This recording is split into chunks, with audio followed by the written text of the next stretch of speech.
Alright, what's going on, guys? I am bringing you my top 5 S&D players for Call of Duty Ghosts. This is the start of my top 5 mini series, kind of like a break off for the top 10.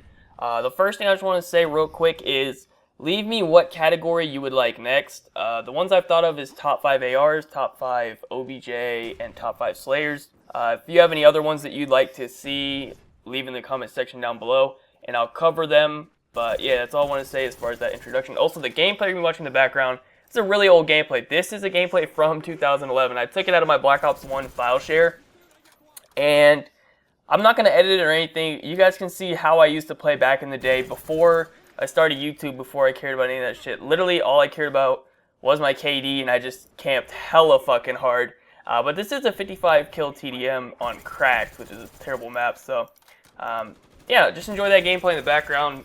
I figured I'd just throw it up as like a little retro. This is how I used to play way back in the day before I had a YouTube or anything like that. Back when all I cared about really was just like going for good stats. So yeah, that's pretty much it. Let's get right into the list. People wanted me to start from like the reverse order. Like, don't start at number 1. They want me to start at number 5. So that's what I'm going to do.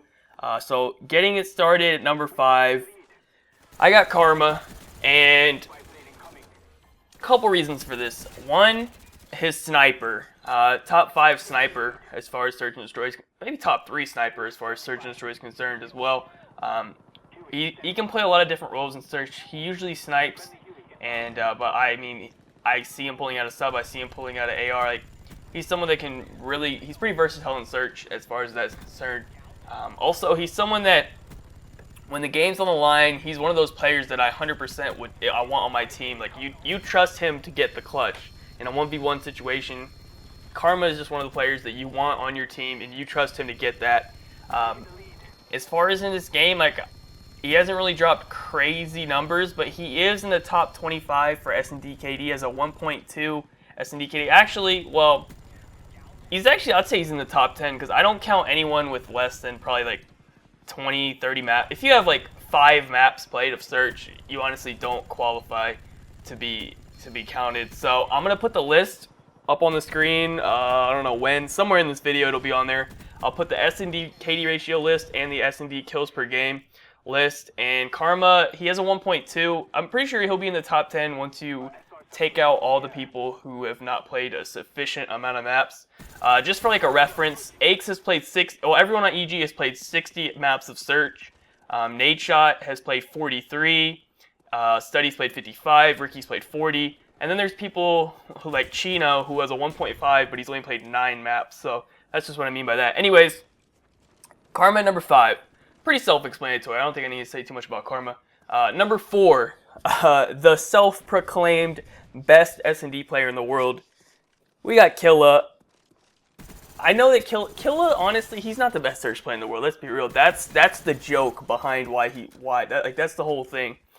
He said that, like, he's a really good search player. I have him at number 4, but he's not the best. I don't know. He's like self-hyped himself up to be the best, and like, I think a lot of people out there probably believe he's the best just because he says he is or whatever. But at least the joke among all the pros, like the whole reason that it even became like a thing, is because he's not the best. If he actually was the best and he said that, I don't think anyone would really care. But the point was just that it's Killa, and he's just got that delusional confidence. I mean, it works out for him. But as far as like his actual search game, basically, it's all about the smoke grenade, right? And the thing about that is he stole that from Fizzer. That's not what Killa used to do in the beginning of the game. That was Fizzer's strategy. And he stole that from him. I'm pretty sure, I don't know, I could be retarded right now, but I'm pretty sure that's what went down. And Killa really didn't start getting good at search until they didn't make it to Season 3 of the league, or Season 2 of the league, because they just newly formed that Optic team. They didn't have a spot in Season 2. Also, they didn't make it to COD Champs. So basically, Killa just, he started grinding the S&D tournaments, and he became really good at it, and that's pretty much where his search and destroy, came into play. And Killa's another player. If there's a 1v1 situation, honestly, he might be my number 1 pick. Either him or Fizzer might be my number 1 pick for a 1v1 situation. Because Killa's always he actually has a lot of 1v1 experience because he plays a lot of singles.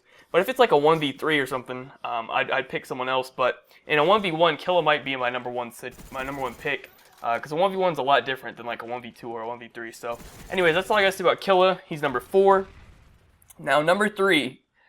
I got Nadeshot at number 3, and honestly, I think he's top 5 in KD overall. He's like number 3. Well, actually, yeah. Well, I guess he's number 3. The only people ahead of him are Fizzerp, Krim, and Aches. And H has a 1.26 S&D KD. Probably the most improved player from Black Ops 2 to Ghost. And that's pretty crazy because he's also like the most popular player. But he actually deserves credit in Ghost, which I can't really say the same for Black Ops 2. But yeah, Nadeshot, he's pretty much all about the late flanks. That's like his whole strategy. But he's also a bit versatile. He snipes on Octane at least a little bit. I'm not really sure if he snipes on the other maps. I don't watch him that much, but I know he has the ability to snipe. He's probably a top 10 sniper, probably maybe even top 5. I don't know. He doesn't snipe nearly as much as like a Study or a Formal or anything, but still a good sniper. And he's really shown up in S&D like all year long, I would say, honestly. So I give him his credit. Number 3. Number 2. Now the thing about this person is I wasn't sure whether to include them, but honestly I have to. Fizzerp. I got Fizzerp at number 2. He hasn't been to enough lands in my opinion. He hasn't. That's the only thing I can really say about Fizzerp. He hasn't been to enough lands. But the lands that he has been to, he showed up. He does have the number 1 S&D KD and the number 1 S&D kills per game, but he's only played 11 maps on LAN.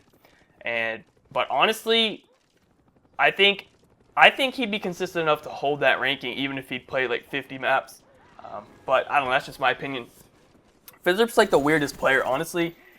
He does the most weird stuff. He always has the weirdest spots, the weirdest little, nade spots, like little, he's a really weird player. He does like the most creative stuff you'll ever see. Like if you want to actually learn things about S&D, definitely recommend just watching him play because he does really innovative stuff that you probably wouldn't think of if you were just playing yourself. But anyways, that's why I got Fizzerp at the number 2 spot.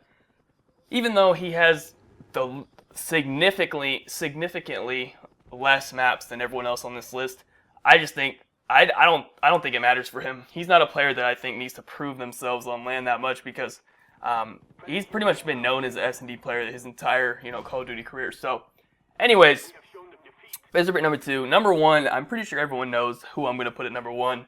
But anyways, we got Krim at number 1. Honestly, Krim has the highest S&D KD. If you don't count Fizzerp because he's only played 11 maps, Krim has played 60 maps, has a 1.36 KD. Everyone ahead of him, the 5 people ahead of him, have only played a max of 19 maps. Tommy has played 19. That's a decent amount, but I'm not counting any EU players in this list because I don't have enough experience watching them. So I'm putting Krim at the number 1 S&D KD simply because he's actually played a very, very large amount of maps. But anyways, so number 1 S&D KD, and he is pretty much also number 1 in S&D kills per game. He has 8 kills per game. Everyone ahead of him, the same situation. They've only played the max of 19 maps. There's a couple in there with like 5 maps played, so can't really count someone who's played 5 maps compared to someone who's played 60. So Krim's number 1 for S&D kills per game. He's number 1 for S&D KD ratio, and he holds the LAN record for most kills in a single search and destroy game with 20. So honestly, you literally cannot put anyone else at number 1 in S&D. He holds the 3 records for S&D. I don't see how you could argue someone else being ahead of him. It just doesn't make sense statistically. And then there's just the other thing of like, he has that clutch factor as well. Pretty much everyone on this top 5 list has that clutch factor. If there's anyone you want to trust on your team in a 1v, how many ever situation, Krim is top 3.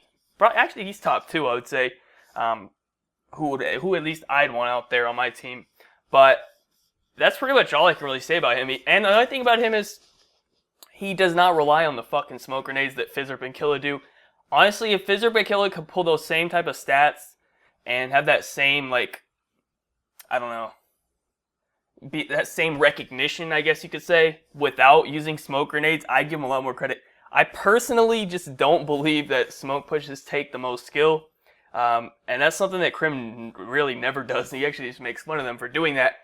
So the fact that they do that and they still can't have better stats, well, I mean, Fizzerp does, but he only has 11 maps, but Killa definitely does not. He's not even in the top 25 for either category. But anyways, that's pretty much it. That's my top 5. I'll name a couple honorable mentions now. First, let me say Embos. Embos is someone I considered for the top 5. If you put him in there, I guess I couldn't really disagree with it, but I just don't know who you'd put him in there over. Like, if you compare them like individually, who'd you say Embos is better than Karma? I can't say that. Would you say Embos is better than Killa? Maybe. Would you say he's better than Nate Shot? Maybe, but he's definitely not better than Fizzip or Krim or Karma in my opinion. But statistically, he's not even close to Nate Shot. So I don't know, man. I couldn't put him in there, but he's definitely someone you can consider. The next one is Study, probably the best sniper. It's either Study, Karma, or Formal for best sniper. Maybe even Clayster. But I don't know, man. They're all actually real. Study, I have to say Study's probably the best sniper. But I don't know. Anyways, Study, that's another one. You can really rely on him to get first bloods and stuff. But the thing about him is he's kind of one-dimensional as far as search and destroy is concerned. He's mainly just good for sniping. I don't know if I've ever really seen him run an AR. He's either sniping and running pistol snipe, or he's running overkill and he's pushing shit out with the sub or whatever. But I don't know. So he's a solid search and destroy player. Then we have Ricky, probably a top 5 smartest S&D player, but his stats just aren't there to put him in the top 5.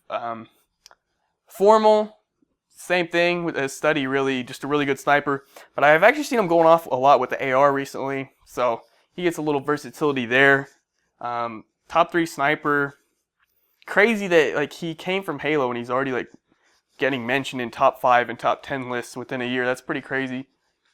And if he keeps this up, he's going to be a top 5 player in Advanced Warfare without a doubt. So that's pretty crazy to think about. Mochilla, top 5 AR in the game. He's always dropping numbers in S&D. He plays so slow. I think he plays on 2 sensitivity. It's one of the few pros that actually plays on 2. But he does really well. He probably got one of the best AR shots in Ghosts, and he's really underrated. A lot of people don't really watch him or whatever because he's on Curse, but I think if he got put on a bigger team, he'd probably get a lot of fans real quick, simply just based on his skill and stuff. So anyways, Mochilla. Then we got Aches. Thing about Aches, I don't know. Like I never really noticed any plays from him or him just dropping crazy games, but he's in the top 10 for S&D KD. He's right above Nade Shot. He has a 1.3. And he's also in the top 10 for S&D kills per game. He's right below Nade Shot at 7.5. Nade Shot at 7.63. So his stats put him up in the top 10, at least for S&D players. But I don't know. I couldn't really replace anyone in my top 5 with him. Then the last 2, Nameless and Zuma. Nameless, simply just because of his COD Champs clutch performances. Carried Envy in Search. Literally, without him, Envy would have gone home without a penny, I'm pretty sure. But anyways, Nameless for that. He's a clutch player. His stats aren't really there, but you know, if he's the last one alive, I feel comfortable having him alive. And then there's Zuma. You know, he was like a Search player, I'm pretty sure, and he transitioned over to Respawn. And now he won an event. Like, he's probably like I guess maybe kind of a little bit of like the breakout player of the year. Maybe him or Study. I don't know. Actually, maybe that's another category as well to think about, like the breakout player. I don't know if I'm naming that right. I think they call it something in basketball. I forgot. But it's either like him, Mochilla, Study. You know, there's a lot of names out there that just really were like not really that well known, and now you know they're known as some of the best. But anyways, that's pretty much it. That's my top 5 for S&D. That's my honorable mentions. This video probably is way too long, but anyways, that's pretty much all I want to do. Let me know what top 5 you want to see next, and I will do that one. And other than that, that's pretty much it. Thank you guys so much for watching. Be sure to leave a like rating if you enjoyed. Subscribe if you're not already. Follow me on Twitter. Links in the description down below. Other than that, have a good day, and peace out.